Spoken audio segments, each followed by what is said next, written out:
vocês de novo, depois de uma longa data, e foi muito bom estar aqui com meu maridão ontem.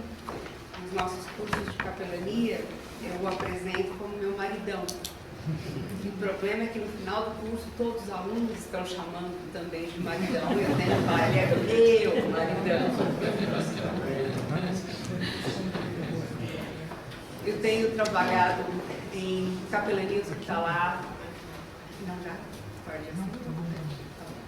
Eu tenho trabalhado com capelania hospitalar há 27 anos. Sou capelã nomeada pelo Supremo Concílio da Igreja Presbiteriana do Brasil.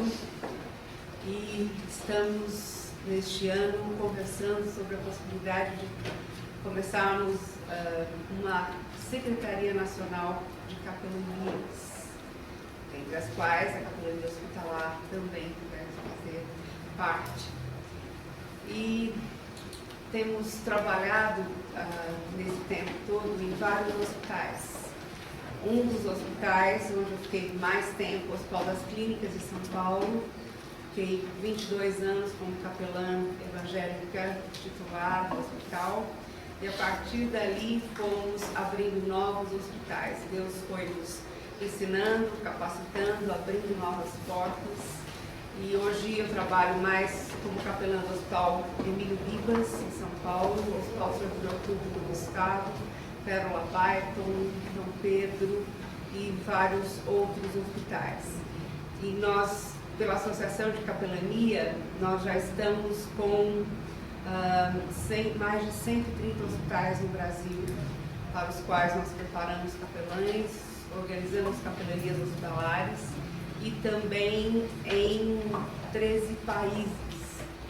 A nossa capelania mais recente foi a da Bulgária, uma enfermeira que nós preparamos ali no Hospital das Clínicas, em Emílio Ribas também. Outra no Quirguistão, um lugar bastante distante, em Angola, na África, no Japão e vários outros países. E é muito interessante porque nós preparamos aqui em São Paulo e Deus vai soprando e levando as pessoas para os lugares mais distantes, porque todos precisam ouvir de Jesus nos hospitais, e é onde as pessoas estão mais frágeis, mais prontas a ouvir o Evangelho. O nosso trabalho é diário e durante 8 a 10 horas por dia, nos hospitais, junto aos leitos. E o setor onde eu gosto mais de trabalhar é no setor de psiquiatria dos hospitais e também no setor de cuidados paliativos a pacientes fora de recursos de cura. São pacientes terminais. E é muito dolorido, mas é fascinante trabalhar com esses pacientes, porque nós trabalhamos em equipe, com equipe médica, de psicólogos, de enfermeiros, assistentes sociais, fisioterapeutas, e ali nós temos a oportunidade de conviver com essa equipe, visitar com a equipe o paciente, visitar a sua família junto também, e acompanhar e dar más notícias junto com os médicos, acompanhar a família e o paciente pós más notícias e acompanhá-lo até a morte também. E tem sido muito, muito, muito especial a gente aprender com o Senhor o que falar, o que fazer numa hora tão difícil assim.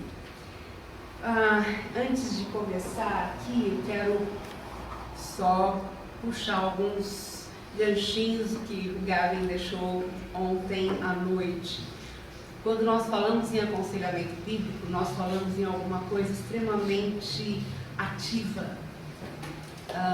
Alguém, acho que foi o Reverendo Alceu, que perguntou se quando a pessoa não se desenvolve na leitura bíblica, na compreensão de texto, se o conselheiro pode entrar junto e pode trabalhar os textos bíblicos, levando-o ao conhecimento da verdade. Sim, este é o nosso papel. E uma grande diferença entre o aconselhamento bíblico e aconselhamento em teorias seculares é que o conselheiro e o aconselhado são irmãos, são iguais, não estão um acima do outro, estão aprendendo juntos da mesma fonte, a palavra de Deus, estão sendo trabalhados pelo Espírito de Deus o tempo todo, e por isso não existe essa diferença de posições, eu sou melhor, eu sou profissional, mas todos nós somos conselheiros e também somos aconselhados, como o Gavin falou tanto ontem. Outra coisa importante, nós temos lidado com pacientes psiquiátricos, não só dentro do setor de psiquiatria dos hospitais, mas eu trabalho também com o Mackenzie, os capelães do Mackenzie mandam os casos mais complexos de aconselhamento, principalmente casos de tentativa de suicídio e casos de transtornos psiquiátricos.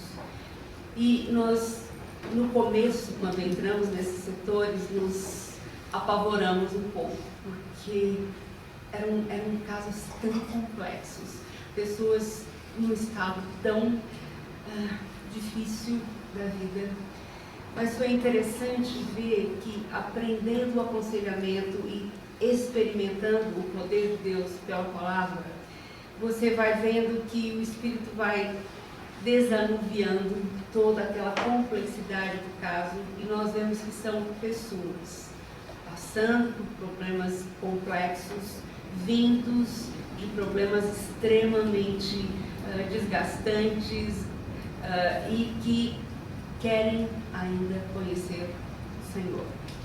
Muitas pessoas, ao se converterem, são também restauradas em suas almas e saem dos transtornos psiquiátricos. Outras ficam, têm transtornos graves, mas mesmo assim têm uma vida nova e diferente por conhecerem o Senhor e aprendem a conviver com os seus problemas e aprendem a administrar melhor, de maneira a não causar tantos problemas na sua família e à sua própria pessoa.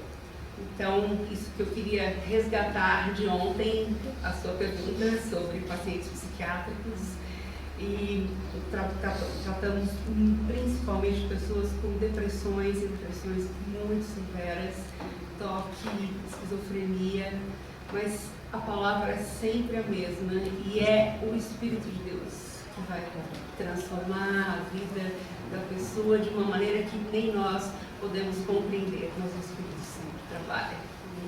A glória realmente é dele. Bom, eu vou me mexer um pouquinho aqui para poder acompanhar com vocês um minuto aqui, por favor.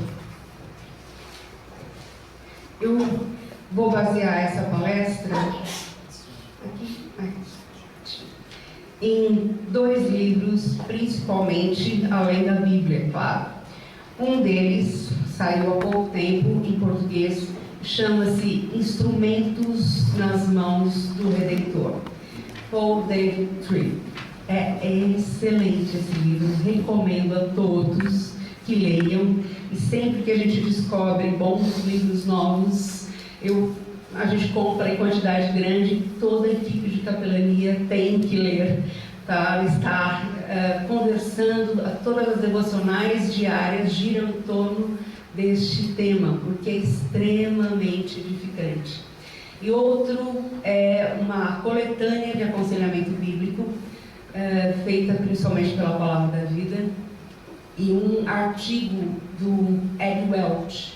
Ele foi nosso professor no mestrado em aconselhamento bíblico, e também David Paulson, que hoje são expoentes na área de aconselhamento bíblico, porque eles trabalham profundamente porções bíblicas dentro de um aconselhamento extremamente equilibrado e amoroso. Então, isso avisa de apresentação. Lidando com a dor na alma. O nosso tema é aconselhamento em crises.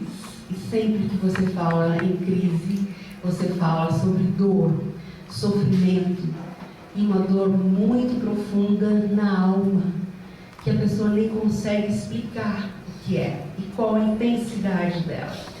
Eu me lembro de encontrar na psiquiatria do HC uma senhora que era voluntária, tinha sido voluntária por muitos anos, e ela me parou no corredor. Agora ela era uma paciente, e quando ela me parou, ela falou assim: eu era como você, eu vivia sorrindo, vivia fazendo bem para os outros, mas agora minha alma está no escuro, eu estou em profunda crise, uma dor que eu não sei nem explicar onde dói mais, e eu gostaria de voltar a ser quem eu era. Me ajude, por favor, me ajude. É extremamente desgastante trabalhar com pacientes assim. Eu me lembro que no tempo que eu estava direto, todos os dias na psiquiatria do HC, eu tinha que equilibrar as coisas, indo para o setor de paralisia infantil, onde eram 7 adolescentes, e nós brincávamos muito, conversávamos muito, e desanuviava um pouquinho, porque era muito pesado ficar só com o setor de psiquiatria. E uma coisa interessante é ver assim, quando nós levamos a palavra de Deus a sério e a colocamos em prática, Deus vai abrir portas.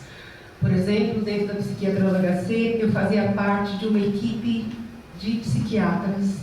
Nós discutíamos todos os casos, nós entrevistávamos os pacientes juntos e, em equipe multiprofissional, acompanhávamos o paciente e a família, muitas vezes, e eu tinha acesso a todo o prontuário médico para fazer o relatório de aconselhamento bíblico do prontuário médico, dentre psiquiatras, na sua grande parte, ateus.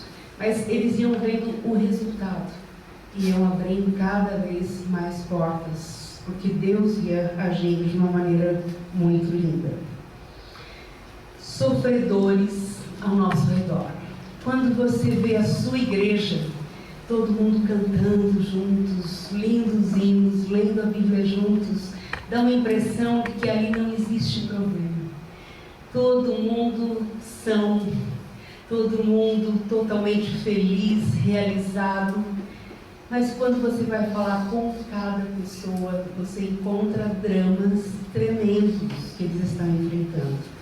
O marido abandonou tal pessoa, o filho de uma senhora que canta no coral está nas drogas, houve abuso sexual dentro de casa, porque um tio ou alguém muito conhecido de grande confiança traiu a confiança de toda a família e abusou sexualmente da garota, ainda adolescente.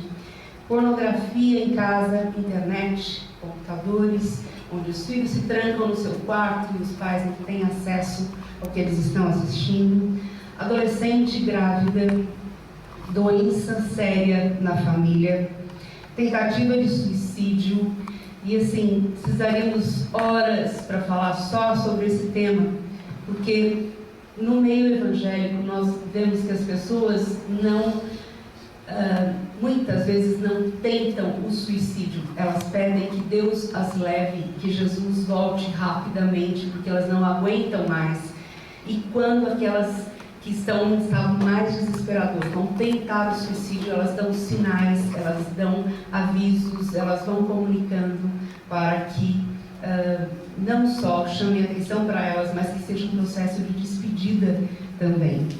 Morte na família, falta de trabalho, medo e ansiedade diante de algum problema muito sério, solidão de muitas pessoas dentro das nossas igrejas.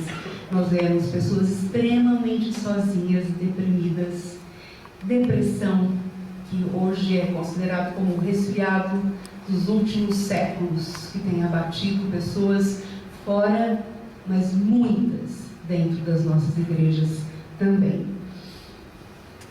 A igreja consiste de pessoas sentadas na piscina das próprias lágrimas. Ed Welch foi muito pesado, né, nesse sentido.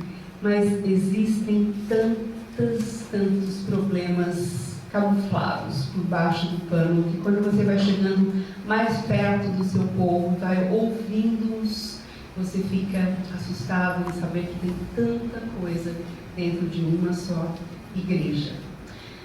O que é uma crise? Crise é o que se dá quando um acontecimento ou um relacionamento torna-se tão doloroso ou desafiador que a pessoa não consegue lidar bem com a situação. E esse problema esgota os recursos da pessoa e ela começa a procurar ajuda ou ela começa a se afundar na piscina das suas próprias lágrimas e não abre para ninguém e se deprime e se isola cada vez mais. Como uma crise se desencadeia? Acontecimentos passados. E se nós soubéssemos quantos casos de abuso na infância existem dentro das nossas igrejas, nós ficaríamos assustadíssimos. Nós tratamos por 3 anos de uma moça, filha de um pastor, e esse pastor hospedou um seminarista de toda confiança na sua casa por alguns anos. Essa menina estava na época com 6 anos, a sua irmã com 10 anos. Aos 27 anos, essa moça veio a contar que ela tinha sido abusada dos 6 aos 10 anos de idade por esse rapaz. E ela estava agora com depressão bipolar, com toque, transtorno obsessivo compulsivo e uma porção de outros sintomas, de outros transtornos. Um caso dificílimo de se tratar, e nós lidamos com ela por 3 anos e temos ainda muita coisa a fazer, mas é extremamente desgastante. Acontecimento presente: adultério de cônjuge ou filho nas drogas ou muitas outras coisas que a gente teria que pensar que existem ao nosso redor. Acontecimento futuro: doença grave na família, ameaça de divórcio, violência dentro do lar. E as pessoas estão sempre temendo o que possa vir a acontecer. Eu tomei um banho aqui com elas. Qual a nossa reação diante de tudo isso que a gente vê no nosso meio? Existem 2 opostos, 2 extremos, e nós temos que atentar para eles, para que não caiamos em nenhum dos lados. Primeiro, exaltar a dor, chamar a atenção para o problema, deixar-se paralisar, lidar com amargura, revolta e acabar numa solidão tremenda. Ou o outro extremo, ignorar, tentar parecer forte, negar, dar pouca importância, espiritualizar a dor. E aí a pessoa também fica sozinha, porque a falta de consolo, distorção da teologia do sofrimento. Ou a pessoa nega, espiritualiza e fala: não, eu estou acima de tudo isso, eu não sofro, porque afinal Deus está comigo. E muitas vezes você vê isso no meio evangélico. Não, você está passando por isso, mas Jesus também passou. Tem casos tão piores que os seus. Fique firme, meu irmão, fique firme, minha irmã, não sofra, não chore, afinal você não pode enfraquecer na fé. E é como se a pessoa não pudesse ter o direito de sofrer, de sentir dor e de chorar. O outro lado é chamar tanta atenção para si mesmo e para o problema que as pessoas também se cansam e elas vão embora e aquela pessoa fica sozinha. Um garoto caiu da bicicleta no meio do quarteirão e ele abriu a boca numa gritaria, numa choradeira por causa de um raladinho no joelho. Mas depois ele viu que não tinha ninguém conhecido em volta e ninguém deu atenção para o garoto. Ele parou de chorar na hora, carregou a bicicleta até a porta de casa. Quando a mãe abriu a porta, ele desabou a chorar de novo. Ele estava exaltando a sua dor, mas buscando com isso atenção e o cuidado e o carinho da mãe. De onde vem a dor? Nós temos que construir uma teologia do sofrimento sadia, porque muitas vezes nós nos deixamos enganar por falsas teologias que estão gritando por aí. Se você é crente, você não tem problema. Se você tem problema, é porque você não é crente. Se você tem fé, você vai conseguir o carro que você quer, a empresa que você quer, as casas que você quer. Mas se você não tiver fé, e fé em qualquer coisa, não é muito fé em Deus ou no que Ele pode fazer, e nem seria esse o objetivo de Deus. Questões quanto ao sofrimento. A Bíblia declara que Deus é soberano sobre todas as coisas. Deus é bom. Deus tem um propósito para o nosso sofrimento, e ela é uma ferramenta de Deus para operar o seu propósito redentor em nós, e ela explica as razões por que sofremos, nem sempre. Sua soberania não significa que o sofrimento não é verdadeiro ou que justifica o malfeitor. E muitas vezes no nosso meio nós tendemos a deixar passar batido alguns ofensores muito graves. Nós somos conselheiros de vários grupos também missionários, e dentro de um grupo missionário existem casos de abuso.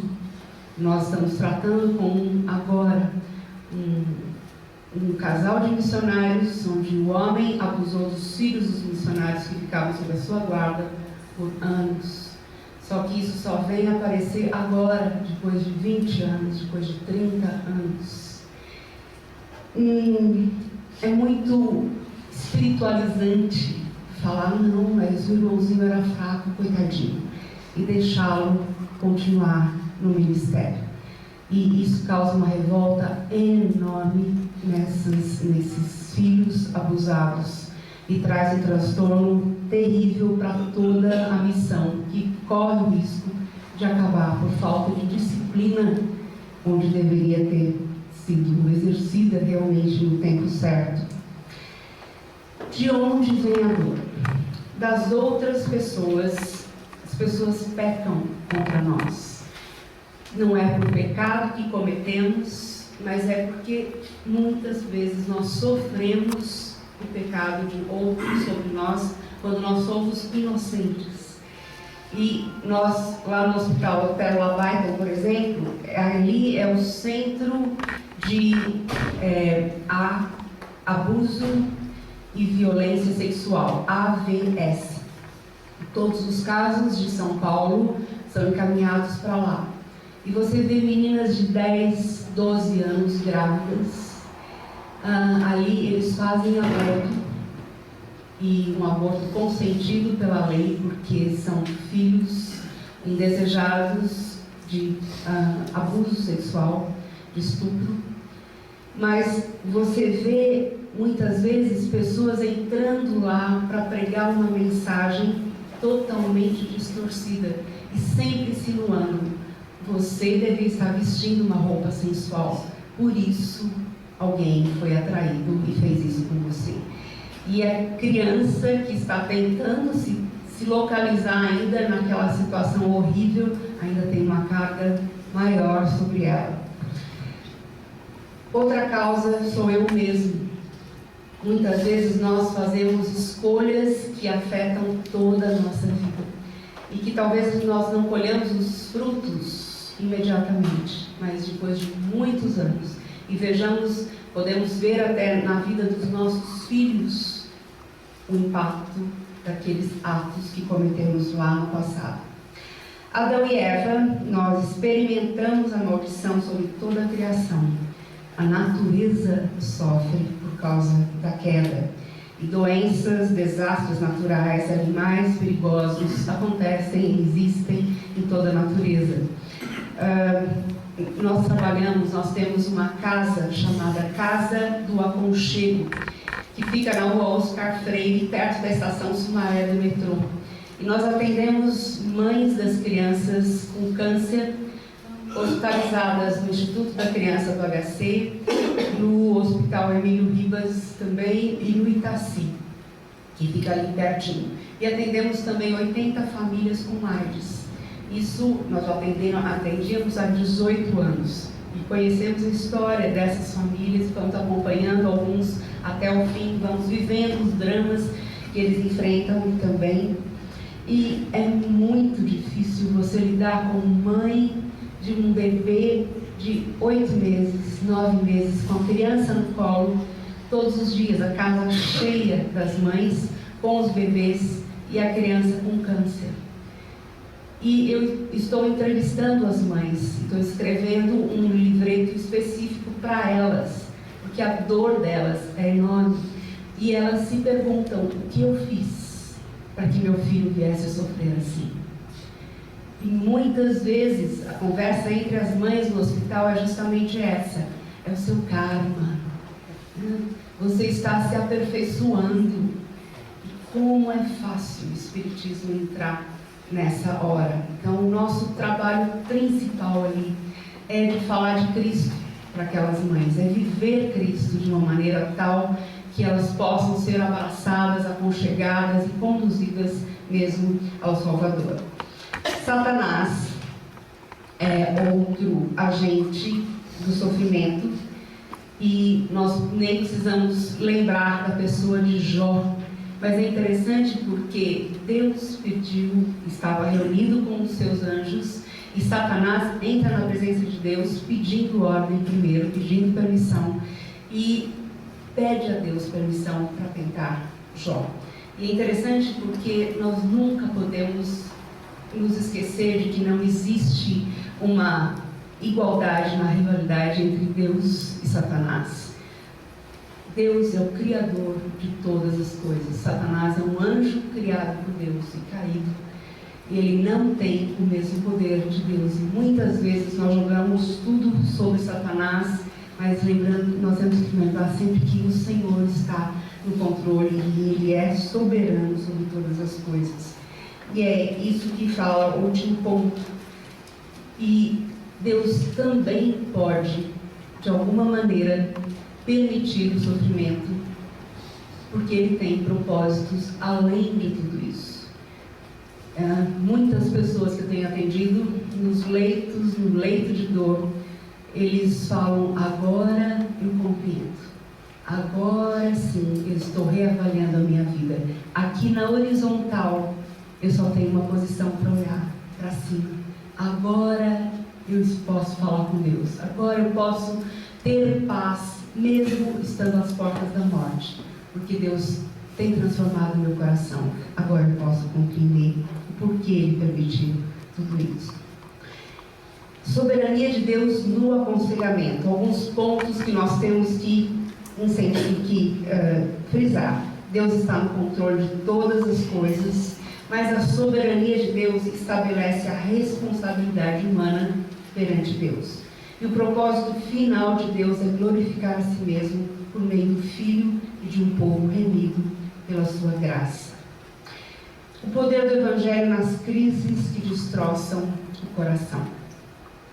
Estava conversando com uma das mães lá na Casa do Aconchego, e ela era líder das outras mães. Ela era animadora, incentivadora, aquela que estava sempre levantando as mães que estavam mais deprimidas, mais caídas.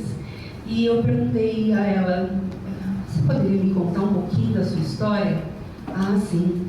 Eu estava com 23 anos, saindo lá do Nordeste para cuidar do meu filho, para fazer um transplante de fígado. Meu marido seria o doador. Estávamos com passagem comprada para 2 dias depois daquele, quando meu marido, que trabalhava no hospital, sofreu um assalto à noite, foi baleado e morreu. No outro dia, de qualquer jeito, eu tinha que viajar com meu filho para São Paulo, porque não havia recursos para ele na região, porque senão ele morreria também. Então eu engoli a minha dor, o meu choro, viajei para São Paulo. Meu filho passou pelo transplante de outra pessoa, e depois de uma semana que eu vim a cair em mim mesmo, diante de toda a dor que ele estava sofrendo. A gente não consegue compreender o que seja isso.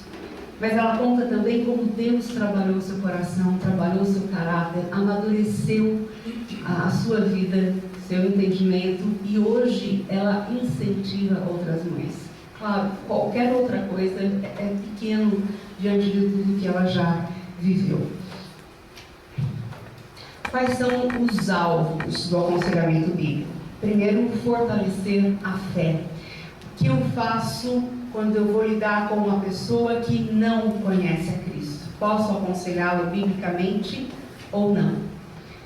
E essa é uma pergunta que a gente costuma fazer nos nossos cursos de aconselhamento bíblico também. Nós podemos aconselhar sim, mas existe um pré-aconselhamento. E nós trabalhamos, às vezes, com o evangelismo de maneira imediata e integral. Apresentamos a Cristo na primeira sessão. Outras vezes, nós vamos caminhando com a pessoa, fazendo-a compreender, começar a compreender a palavra de Deus. Mas é interessante porque sempre o que traz a pessoa para o aconselhamento é uma crise que ela está enfrentando. E Deus pode trabalhar nessa crise de maneira maravilhosa. Estou aconselhando há 2 meses um rapaz que estava em depressão profunda porque brigou com a namorada. E ele ainda não se converteu, mas ele está lendo a Bíblia. Demorou 1 mês e meio para ele começar a ler a Bíblia. Eu comecei a lidar com ele em cima de um livro chamado 30 Dias para Viver, que é um best-seller nos Estados Unidos, e é um pastor que trabalhou com pacientes terminais, e ele fala que muitos pacientes terminais falavam para ele: se eu tivesse feito isso e aquilo, se eu não tivesse feito aquilo e mais aquilo, hoje eu não estaria enfrentando essa situação sem poder voltar atrás para resolver problemas passados. E ele fala assim: se você for trabalhando a sua vida a cada dia, como se você tivesse só 30 dias para viver, quando você chegar lá no fim, você vai estar completamente tranquilo e você vai ter experimentado a vida abundante que Jesus quer dar para você. Então, eu vou trabalhando, usando livros com conteúdo bíblico, vou conversando sobre temas existenciais, vou entrando com a palavra de Deus, mas aos poucos. Nesse caso, ele é bastante resistente, melhorou muitíssimo, mas eu tenho mostrado a ele que construir a casa dele sobre areia não adianta nada. Então, essa tem sido a tônica. A gente fala de vários assuntos, mas voltamos sobre a construção da vida dele sobre a rocha. Dar uma perspectiva bíblica aos problemas, ensinar a usar ferramentas práticas e oferecer nova estrutura de pensamento. Na palavra estão todas as coisas que conduzem à vida e à piedade. Por meio dela, o homem pode ser feito perfeito e perfeitamente habilitado para toda a boa obra. É a palavra, somente a palavra, que pode dizer a um pecador como amar a Deus de todo o coração, mente e alma, e como amar ao próximo como a si mesmo. O resumo da lei de Deus. Reação de acordo com a Bíblia. A melhor notícia do reino não é a isenção de dificuldades, de sofrimento e de perda. Antes, é a notícia do Redentor que veio resgatar-me de mim mesmo. Muitas vezes eu tenho que trabalhar com a minha equipe de capelania, porque eles falam assim: gente, esse povo que está no hospital já está sofrendo tanto, e eu vou falar ainda que ele é pecador? Quando você está lidando com um paciente no setor de queimados, um paciente totalmente esticado ali, 80% da área do corpo queimada, um sofrimento terrível, e eu posso falar que ele é pecador? Ou trazer essa má notícia para ele? A notícia de que ele é pecador não é má notícia se existe um medicamento radical para o perdão dos pecados na pessoa de Cristo Jesus. E se você não apresenta o Evangelho todo, a mensagem fica manca. Não adianta você falar: você vai melhorar, não, tudo vai dar certo, não, amanhã você vai ver que você vai se sentir melhor. Quantas promessas que podem não dar certo? E se não der certo? E se ele não for curado? E se ele não estiver melhor? O que você vai responder para ele no dia seguinte? Um amigo nosso que era um dos professores coordenadores de um seminário, telefona e fala assim: olha, por favor, me ajuda, porque nós acabamos de descobrir que o meu irmão está com AIDS. Me orienta como eu falo com ele, me orienta como eu falo para os meus pais, como eu dou essa notícia para os meus pais.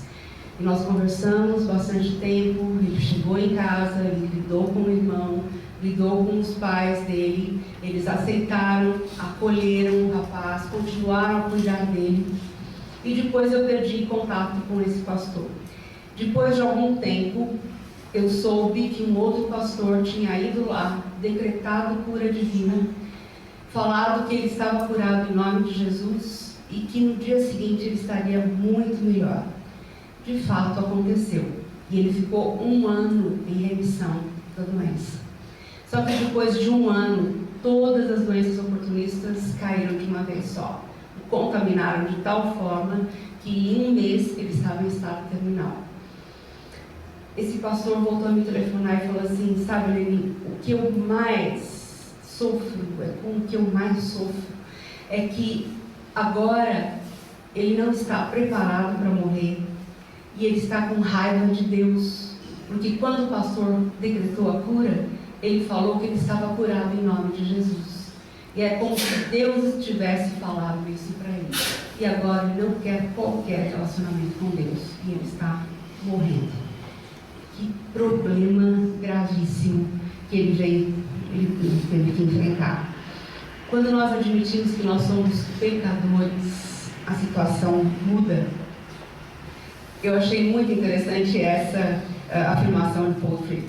Ele fala assim: o pecado não somente me faz reagir pecaminosamente ao sofrimento, ele me faz reagir pecaminosamente às bênçãos outorgadas por Deus. Alguma coisa está tão errada dentro de nós que não conseguimos nem lidar com a bênção de maneira adequada. Pense numa coisa: quando você tem um bom trabalho, muitas vezes você fala assim: vou trabalhar mais e mais, vou me esforçar mais para ter um cargo mais alto, para conseguir mais dinheiro, para conseguir uma promoção. Só que a família vai ficando de lado, as coisas vão saindo fora do eixo, dentro do lar. Quando você tem saúde, muitas vezes você esbanja, você gasta a sua vitalidade com coisas que não levam a nada. Quando você tem muito dinheiro, muitas vezes nós jogamos fora esse dinheiro de uma maneira totalmente não agradável a Deus, ou desperdiçamos coisas. Muitas vezes nós não sabemos lidar nem mesmo com as bênçãos dadas por Deus. Esse é o estado do nosso coração pecaminoso. Nós precisamos oferecer às pessoas não um sistema ou dar-lhes conselhos sobre como lidar com o passado. Precisamos levá-las ao Redentor. Ele é a nossa esperança. E foi isso que Gavin enfatizou várias vezes ontem. Ele disse que o problema está dentro de nós e a resposta vem de fora, vem do Senhor, vem do Redentor, vem do uso da palavra de Deus aos nossos corações. Deus transforma a vida das pessoas à medida que elas levam a sua palavra a outras pessoas. Como eu disse, como Gavin disse ontem, somos conselheiros sendo aconselhados. Descobrindo o seu papel na história. Sua vida é muito maior do que um bom emprego, um cônjuge compreensivo e filhos não delinquentes. É maior do que férias agradáveis, roupas da moda ou lindos jardins. Na realidade, você faz parte de algo imenso, algo que começou antes de você nascer e que continuará depois de você morrer. Deus está resgatando a humanidade caída, transportando-a para o seu reino e progressivamente conformando-a à sua imagem. E Ele quer que você faça parte disso. Quando nós ganhamos esta visão, eu faço parte desta história, da história da redenção.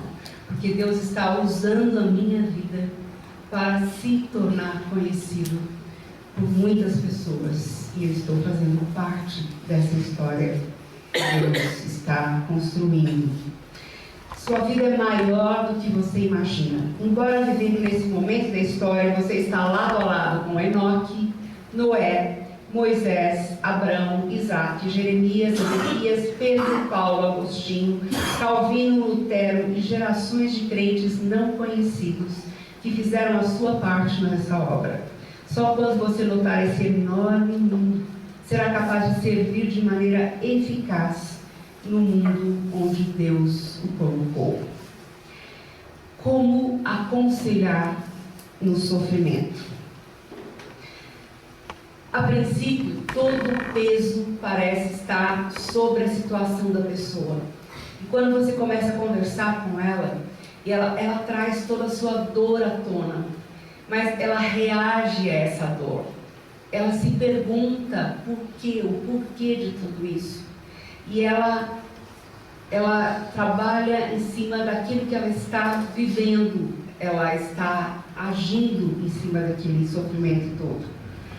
Mas quando ela começa a tirar os olhos da sua dor e descobrir o Salvador, o Senhor, o Redentor, a sua dor se torna menor ou se torna mais manejável, ganha um sentido, e aí ela pode lidar com ela. Me lembro de um trabalho de mestrado que nós tivemos que fazer. Nós éramos uma turma de 7 lá no seminário de Palavra da Vida. E o nosso trabalho foi, cada um de nós tinha que pegar um dos pais da psicologia ou da psiquiatria, ler todos os livros que pudesse sobre desta pessoa, e fazer um trabalho construindo o caráter dele a partir daquilo que ele revelava sobre si mesmo e também definindo a sua corrente de psicologia. Depois disso, nós tínhamos que confrontar com a Bíblia tanto o caráter quanto a corrente. E daí tínhamos que trazer para o professor o que havia restado de tudo isso. Foi muito interessante esse trabalho. E o meu trabalho foi com o Viktor Frankl, o criador da logoterapia. Ele era um médico, neurologista, psiquiatra, num campo de concentração judeu. E ele foi observando os outros colegas de campo. E ele fala assim que aquelas pessoas, quando tinham esperança, tinham forças para viver, nas situações mais macabras possíveis, no meio da neve, quase sem roupa, sem sapato, dormindo no catre, com aquela multidão de pessoas amontoadas, mas enquanto eles conservavam a esperança, enquanto tinham sentido na vida, eles podiam continuar enfrentando qualquer adversidade. E ele se lembra de uma época próxima à chegada do fim do ano. E todos estavam contando uns aos outros sobre a comemoração do fim de ano nas suas casas. Eles se lembravam do cheiro da comida, se lembravam do barulho das crianças correndo, de todo mundo falando ao mesmo tempo, troca de presentes, tanta alegria, e eles iam se animando cada vez mais. E eles tinham certeza que a guerra ia acabar antes do final do ano, para que eles pudessem ir para casa. E eles iriam desfrutar de tudo aquilo com que eles tinham sonhado. Mas quando chegava a véspera do final do ano, eles viam que a realidade não havia mudado. Alguns caíam sentados na neve, mortos. Outros se encostavam num lugar e ficavam ali, não queriam conversa, não comiam mais e logo morriam também. Outros ainda se jogavam contra as cercas eletrificadas e outros atraíam as balas dos guardas sobre si, porque eles haviam perdido a esperança, perdido as forças, não tinham mais nada por que lutar. Quando nós descobrimos que, fixando os olhos em Jesus, existem eternos pesos de glória acima de qualquer comparação. E quando nós apresentamos o Evangelho à pessoa que está sofrendo e damos essa visão de eternidade e de Deus presente naquele momento com ela, esse peso de glória é maior do que o sofrimento e torna o sofrimento suportável. Vamos ver aqui alguns personagens. Jó, depois de todas as perdas que ele sofreu, ele é capaz de dizer: o Senhor deu, o Senhor o tomou. Bendito seja o nome do Senhor. Daniel e os seus amigos os amigos de Daniel se negaram a ir adorar ao rei e vão para a fornalha. E eles falam: se o nosso Deus, a quem servimos, quer nos livrar, Ele nos livrará da fornalha de fogo ardente e das tuas mãos, ó rei. Se não, fica sabendo, ó rei, que não serviremos os teus deuses, nem adoraremos a imagem de ouro que levantaste. 2 Coríntios 4,17, Paulo fala sobre a nossa leve e momentânea tribulação, que produz para nós eterno peso de glória, acima de toda comparação. Durante bastante tempo eu trabalhei no setor de cabeça e pescoço do HC, câncer de cabeça e pescoço. Trabalhava bastante treinando uma médica cirurgiã desse setor que se converteu conosco, e eu a treinei em capelania ali. Mas eu lembro bem que um dia ela me pediu para atender um paciente dela, 32 anos, que estava aguardando cirurgia há mais de um mês. Ele começou com uma verruga perto do olho, e ele ia para o hospital e só fazia um curativo e davam alguma medicação. Mas aquela verruga era um câncer que foi se alastrando, e agora ele estava sem o olho, totalmente saltado para fora. O câncer havia comido parte do crânio e o cérebro estava visível ali, cheio de vermes, e não havia mais condições de cirurgia. E eles haviam prometido a ele que reuniriam 4 equipes: equipe de cabeça e pescoço, de otorrino, de neuro e mais uma que eu não me lembro qual. Só que ela falou para mim: nós não vamos reunir a equipe. Não existe um bom prognóstico nesse caso. Nós resolvemos não fazer nada. Nós vamos mandá-lo para o hospital de retaguarda do HC para que ele espere a morte chegar. Então eu quero que você entre antes de nós, médicos, e você o prepare para enfrentar a notícia que nós vamos dar para ele. Gente, quando eu sou colocada nessas situações, eu quase morro antes, certo? Porque eu vou andando e orando, e eu falo: Senhor, se o Senhor não fizer alguma coisa, eu vou fugir daqui correndo, porque eu não sei nem por onde começar. Mas Deus havia preparado o terreno, e alguém havia passado no quarto dele e deixado um folhetim, uma porção bíblica sobre o seu criado mudo. E ali era a parábola do tipo de solo. E eu perguntei para ele: você leu? Li. E você já pensou, já refletiu sobre essa mensagem? Estou refletindo. Que tipo de solo é o seu coração? Ele falou: eu creio que na situação que eu estou, eu preciso de Deus. Eu sou um solo fértil, aberto a ouvir o que você tem a me dizer. Aquele rapaz se converteu naquele dia. Os médicos entraram, deram a notícia. No dia seguinte eu fui visitá-lo e perguntei: como você passou a noite? Ele falou: olha, eu quase não dormi, de tanta decepção, de tanta frustração, de tanta dor. E eu fiquei com ele em vários curativos, onde as enfermeiras tiravam os vermes todos expostos ali no cérebro dele. E ele falou: olha, eu me levantei, fui até o saguão e fui até as escadas, olhei lá para baixo, ele estava no 11º andar, e quase que eu me atirei. Mas eu senti alguém me segurando, e senti que existia esperança para minha alma, que existia alguma coisa muito maior, alguém muito maior.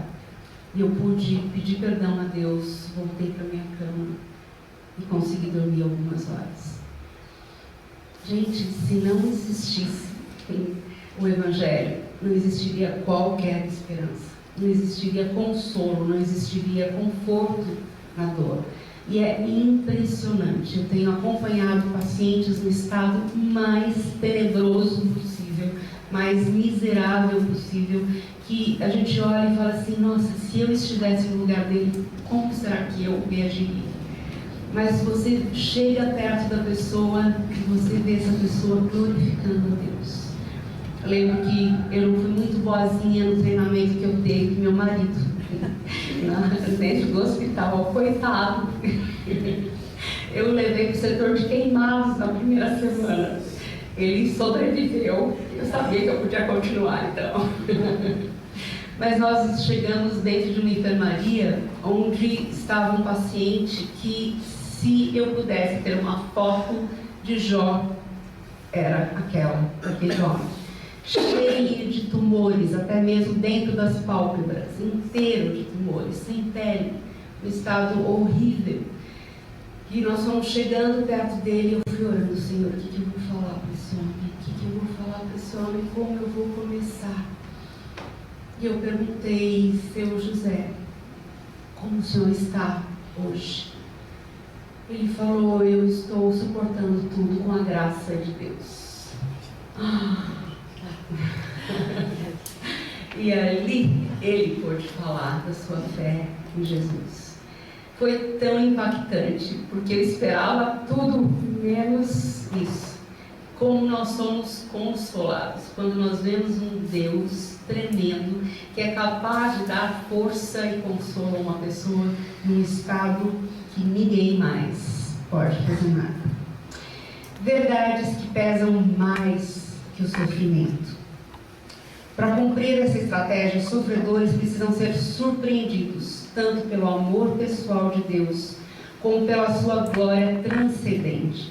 Eles precisam ser ajudados para que conheçam a Deus de forma que a obediência, a confiança e a adoração a Deus tornem-se irresistíveis. Eu não tenho nada mais a não ser adorar ao meu Deus. É tudo que importa na minha vida. Aconselhamento bíblico é um relacionamento redentor. E as Escrituras destacam 4 coisas quando nós somos chamados a amar alguém de maneira a promover uma obra transformadora de Deus nos corações. Eu tenho mais alguns minutos, ou já foi muito tempo? Primeira coisa, entrar no mundo da pessoa. Muitas vezes, mesmo nos seminários, em alguns seminários, ou quando nós vemos alguns pastores em aconselhamento, não é isso que nós vemos. Porque nós vemos alguma coisa de cima para baixo, a distância, uma pregação durante o aconselhamento. Ou muitas vezes nós ouvimos falar, você tem que ler mais a Bíblia, você tem que orar mais, você tem que fazer isso e fazer aquilo, e a pessoa sai e vai procurar outra ajuda, porque aquilo não foi consolo para o seu coração. Lembro de um aconselhamento que eu assisti, onde o pastor não levantou o rosto nenhuma vez para olhar para a pessoa que estava à sua frente, sofrendo, chorando. Ele ficou rabiscando num papel o tempo todinho. Isso não é aconselhamento bíblico, porque não é um aconselhamento que mostra o Redentor. Então, primeira coisa, entrar no mundo da pessoa. Segundo, encarnar o amor de Cristo. Terceiro, identificar-se com o sofrimento. Quarto, alinhar-se ao plano. Eu trabalho treinando capelães e formando visitadores hospitalares. E a principal matéria no nosso curso é descobrir a porta de entrada para o coração da pessoa. Nós chamamos de palavra-chave. Quando você vai visitar pessoas que você nunca viu na vida, você vai leito a leito, você vai falar no congresso médico, você vai dirigir cultos com os profissionais da saúde, você tem que saber o que eles estão sentindo, o que eles estão sofrendo, como eles estão interpretando tudo isso, quais são as suas emoções, e isso as pessoas trazem para você. Você nunca vai chegar com uma mensagem para dar para todo mundo, uma mensagem igual. você vai dar ouvidos, você vai fazer perguntas de diagnóstico bastante abertas e a pessoa vai se expor. Muitas vezes a pessoa está indo para uma cirurgia e eu vou perguntar como você está se sentindo. Você tem medo? Você está angustiado? O que você está esperando mais? Você confia nos médicos? Onde está a fonte da sua força para enfrentar tudo isso? E a pessoa me traz o tema e ela fala: eu estou com medo, eu estou apavorada. E eu vou trabalhar aquilo que a pessoa trouxe para mim, mostrar o que Deus pode fazer, como Ele pode agir no meio daquela situação. Então não é uma mensagem por atacado que eu saio pregando para todo mundo, mas é uma mensagem extremamente pessoal, olhando nos olhos da pessoa, descobrindo as suas reações naquele momento de desestabilização da sua vida, e aí sim eu vou poder conversar com ela e ela vai entender que eu estou agindo, que eu estou me importando com a sua pessoa. Não é mais um aconselhamento, é mais uma pessoa que Deus me dá o privilégio de ajudar e que também está trabalhando a minha vida nesse processo. Pergunte com que a pessoa está lutando em meio à situação, o que a está dominando, onde a guerra está acontecendo. Começa o seu ministério. Eu estava conversando com o reverendo Onésimo agora e ele estava me falando sobre um rapaz que se hospedou na minha casa durante o último ano do seminário de Campinas, Rodolfo, e o reverendo Onésimo foi ao encontro desses jovens que eram cabeludos, que se reuniam todas as noites num bar em frente à igreja, que fazia uma barulheira, e ele conta como ele os trouxe para a igreja, os atraiu para a igreja com amor, como ele aceitou-os de cabelo comprido, como eles foram batizados, como eles saíram para fazer visita com ele.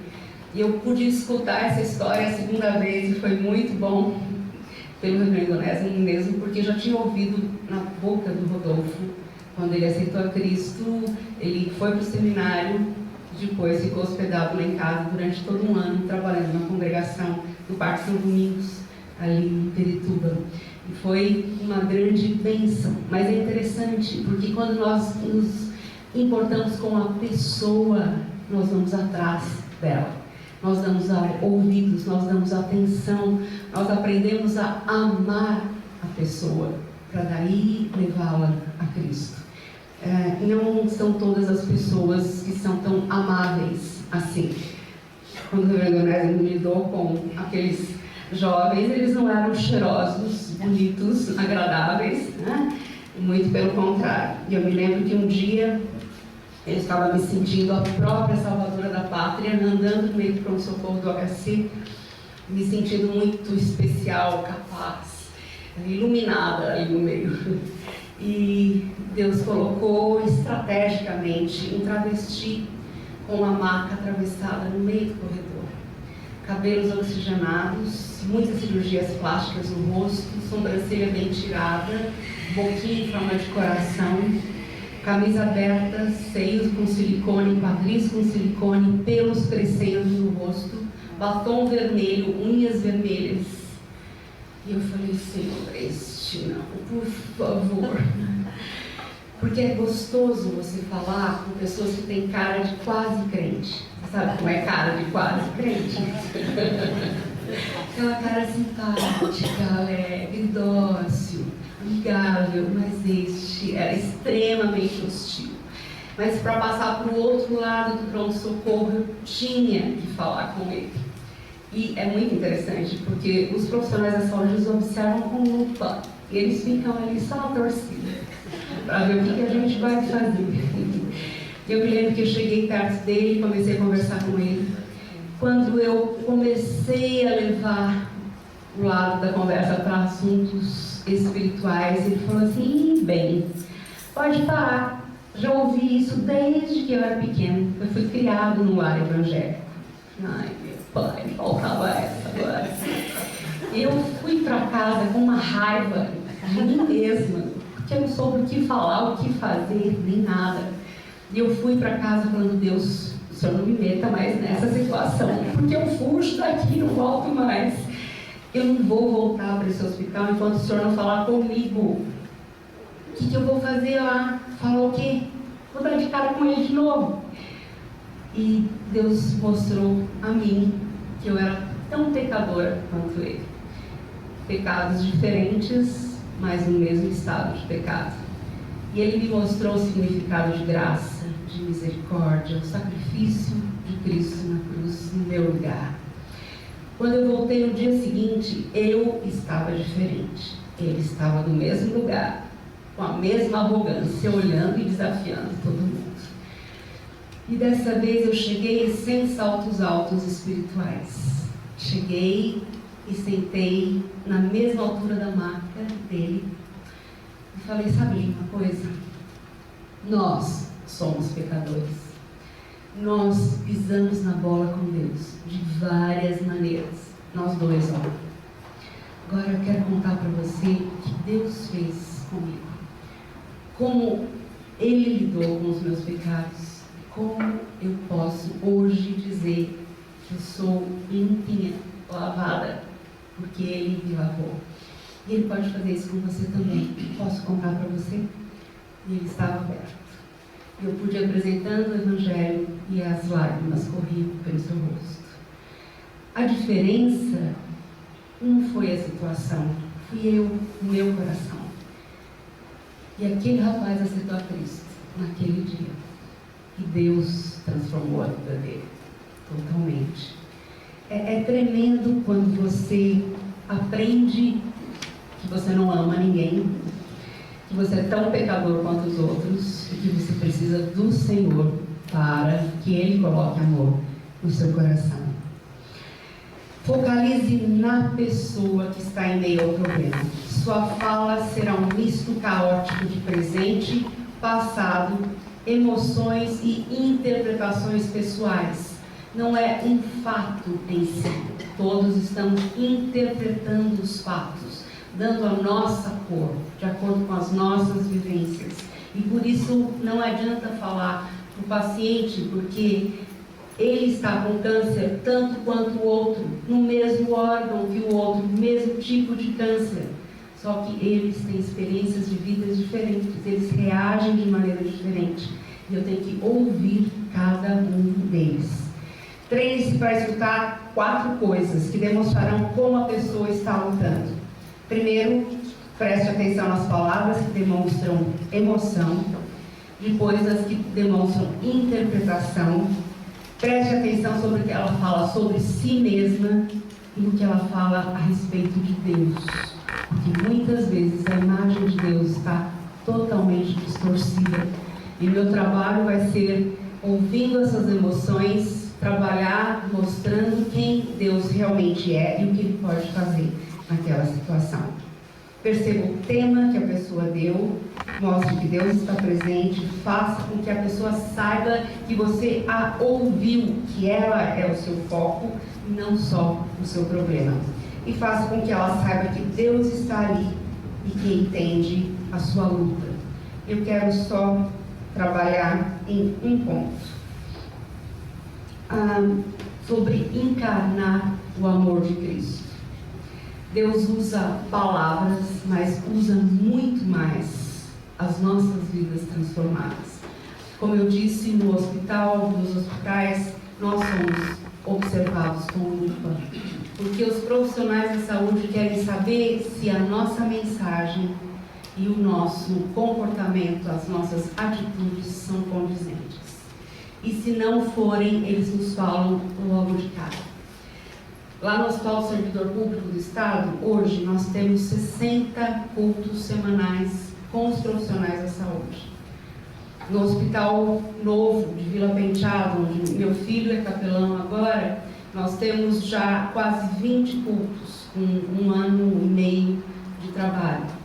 É interessante porque nós vamos ganhando o respeito dos profissionais da saúde que nos observam no dia a dia e veem se o nosso discurso e a nossa vida são condizentes. O embaixador não somente entrega a mensagem do rei, ele fica no lugar do rei. Nós somos embaixadores de Cristo e nós representamos Cristo ali. A pessoa que está nos vendo tem que ver Cristo agindo naquele lugar. Muitas vezes nós falamos, não, ouço o que eu falo, mas não vejo o que eu faço. Porque afinal, também sou gente, sou humano, posso errar. Isso tudo é verdade. Só que se nós já temos esse lema, e eu quero acabar com esse, quero parar aqui, tem uma continuidade ainda, mas por causa do tempo nós vamos parar aqui. Revestidos, pois, como eleitos de Deus, santos e amados, de ternos afetos de misericórdia, de bondade, de humildade, de mansidão, de longanimidade. Suportai-vos uns aos outros, perdoai-vos mutuamente, caso alguém tenha motivo de queixa contra outrem. Assim como o Senhor vos perdoou, assim também perdoai vós. Acima de tudo, porém, esteja o amor, que é o vínculo da perfeição. Seja a paz de Cristo o árbitro em vosso coração, a qual também fostes chamados em um só corpo, e sejais agradecidos. Habite ricamente em vós a palavra de Cristo. Instruí-vos mutuamente em toda sabedoria, louvando a Deus com salmos, hinos e cânticos espirituais, com gratidão em vosso coração. E tudo o que fizerdes, seja em palavras, seja em ação, fazei-o em nome do Senhor Jesus, dando por ele graças a Deus Pai. Quero só contar uma ilustração. Um dia chegou lá em casa um rapaz, último ano deste seminário, e ele falou assim: se você não fizer alguma coisa por mim, não existe mais nada que eu possa fazer. Eu vou desistir de viver, eu vou me matar. Um rapaz envolvido em homossexualismo e confrontado pela palavra de Deus, pelas verdades de Deus, não conseguia conviver com as duas coisas. Foi tremenda a ação do Evangelho na vida dele. Ele já tinha ouvido toda a verdade de Deus, mas ele não tinha sido trabalhado, confrontado, a sua vida a sua vida trabalhada no dia a dia, com confrontação direta.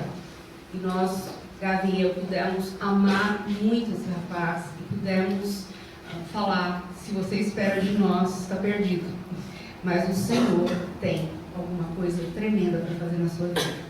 E foi muito bom, no ano passado, nós estávamos na congregação que ele estava pastoreando e totalmente restaurado. Uma pessoa realmente nova. Ele havia dado testemunho para toda a igreja, por isso eu posso falar aqui. Talvez tenha dado aqui no seminário também.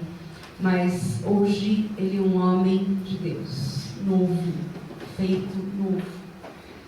E foi muito interessante, porque a primeira palavra que ele jogou sobre nós me deixou apavorada. Se você não puder fazer alguma coisa, eu vou me matar. E a minha resposta foi: eu não posso. Com certeza eu não posso. Mas o Senhor pode. Nós vamos trabalhar juntos como irmãos de Cristo, crescendo no conhecimento da palavra, nos polindo mutuamente. Porque o Senhor tem um alto propósito para a sua vida e Ele pode transformar totalmente o seu coração. Graças a Deus que nós somos ministros da reconciliação do homem com Deus. Nós temos a palavra que transforma vidas, que redime, que restaura algo. Muitas vezes nós não aproveitamos de tudo que nós temos. Nós precisamos cavar mais fundo cada dia para conhecer o Senhor mais de perto e fazermos parte da história do Redentor, que através das nossas vidas está transformando outras vidas também, para a honra e glória do nome dele. Muito obrigada, gente. Querem fazer perguntas? Pois não. A senhora falou algumas vezes que pessoas que se converteram através do trabalho de evangelização. Então, duas perguntas. Uma, essas pessoas elas são encaminhadas para alguma igreja e se a capelania evangélica tem como acompanhar o processo de aconselhamento dessa pessoa, de discipulado, de discipulado. Ok. Essas pessoas são aconselhadas a procurarem uma igreja evangélica próxima à casa delas, procurando nos dar um discipulado básico dentro do hospital, quando há tempo, para que ela procure uma igreja realmente bíblica. Não apontamos uma denominação.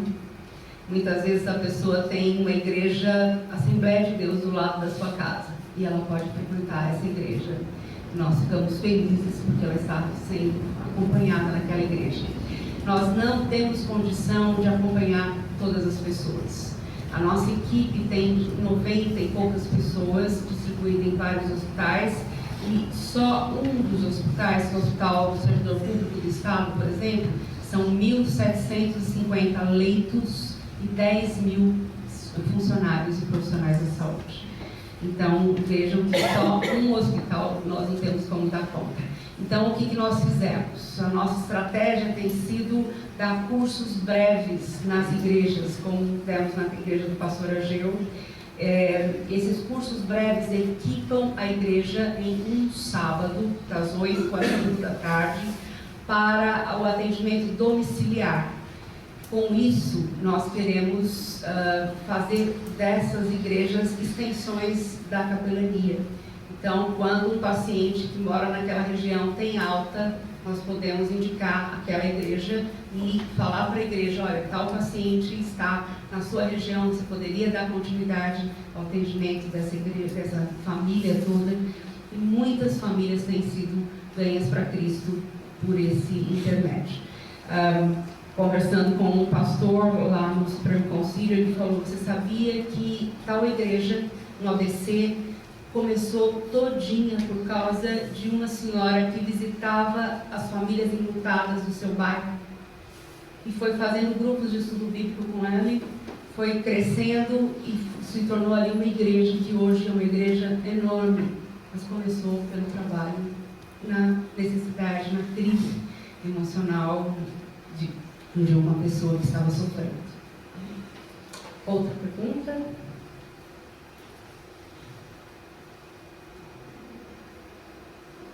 Não temos mais.